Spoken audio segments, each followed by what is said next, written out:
নমস্কার, পাকবিচিত্রায় সকলকে স্বাগত জানাই। আমি আজ আপনাদের এই গরমে ট্যাং দিয়ে ঠান্ডা ঠান্ডা আইসক্রিম বানিয়ে দেখাবো। আইসক্রিম খেতে সকলে, ছোট থেকে বড় সকলেই পছন্দ করেন। আমি যেভাবে বানালাম আপনারাও সেভাবে বানিয়ে খাবেন, দেখবেন খুব ভালো লাগবে। আমার রেসিপিটি কেমন লাগলো আমার কমেন্ট বক্সে অবশ্যই কমেন্ট করে জানাবেন। আর এই ধরনের নতুন নতুন রেসিপি পেতে হলে আমার চ্যানেলটি সাবস্ক্রাইব করতে ভুলবেন না। আর নোটিফিকেশন পেতে হলে বেল আইকনটি অবশ্যই প্রেস করে দিবেন। পাশে থাকার জন্য ধন্যবাদ। আজ আমি আপনাদের আরেকটি নতুন রেসিপি করে দেখাবো। গরমে আইসক্রিম খেতে সকলেই পছন্দ করে, ছোট থেকে বড় সকলেই পছন্দ করে। তাই আমি আজ ট্যাং দিয়ে আপনাদের আইসক্রিম বানিয়ে দেখাবো। তার জন্য এখানে আমি চিনি নিয়েছি হাফ বাটি। আমি ট্যাং দিয়ে বানাবো। ট্যাং নিয়েছি এখানে 75 গ্রাম। কর্নফ্লাওয়ার নিয়েছি 1 টেবিল চামচ, ময়দা নিয়েছি 1 টেবিল চামচ। একটা বাটিতে আমি পরিমাণ মতো জল নিয়েছি। এখন আমি কর্নফ্লাওয়ার দিয়ে দিচ্ছি, ময়দা দিয়ে দিচ্ছি, দুটো গুলিয়ে নিচ্ছি, ভালো করে মিশিয়ে নিচ্ছি জলের সঙ্গে। দেখুন আমি একটা পাত্র নিয়েছি নন স্টিক কড়াই, এর মধ্যে আমি 3 কাপ জল দিয়ে দিচ্ছি।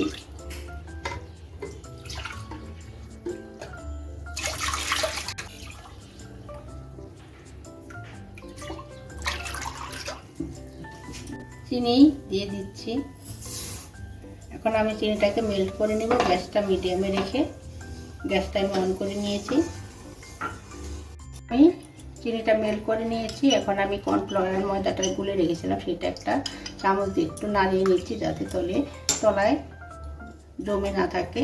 এখন আমি কর্নফ্লাওয়ারের ময়দা এটা দিয়ে দিচ্ছি। দিয়ে আমি 3 থেকে 4 মিনিট গ্যাসটা হাইতে রেখে ভালো করে ফুটিয়ে নেব।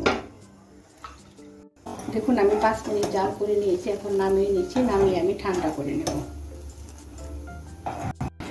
দেখুন ট্যাং দিয়ে আইসক্রিম বানানোর জন্য যে আমি মিশ্রণটা তৈরি করে নিয়েছি, দেখুন আমি এটা ঠান্ডা করে নিয়েছি। ঠান্ডা হওয়ার পরে অনেকটাই দেখুন ঘন হয়ে গেছে। এখন আমি ট্যাংটা মিশিয়ে নেব।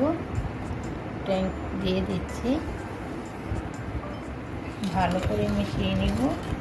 এখানে মিষ্টিটা আপনারা আপনাদের পছন্দ অনুযায়ী কম বেশি করতে পারেন। এখন আমি ভালো করে ট্যাংটা মিশিয়ে নিয়েছি। এখন আমি নর্মাল ফ্রিজে 1 ঘন্টার জন্য রেখে দিব। দেখুন আমার 1 ঘন্টা হয়ে গেছে। আমি ফ্রিজ থেকে বের করে নিয়েছি। এখন ভালো করে আবার মিশিয়ে নিচ্ছি। এখন আমি সেঁকে নেব। দেখুন একটা পাত্রের উপরে আমি ছাঁকনিটা বসিয়ে নিয়েছি। এখন আমি সেঁকে নেব।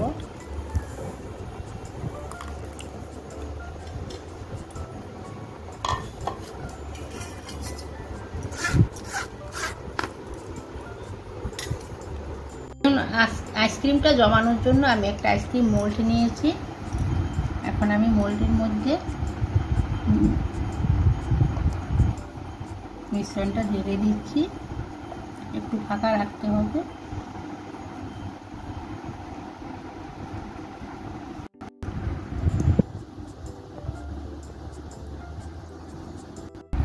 দেখুন আমি এখন আইসক্রিম মোল্ডের মুখটা বন্ধ করে দিচ্ছি। আমি আইসক্রিমের সঙ্গে যে মুখটা ছিল সেটাই দিচ্ছি। আপনারা চাইলে এখানে কাঠিও ব্যবহার করতে পারেন।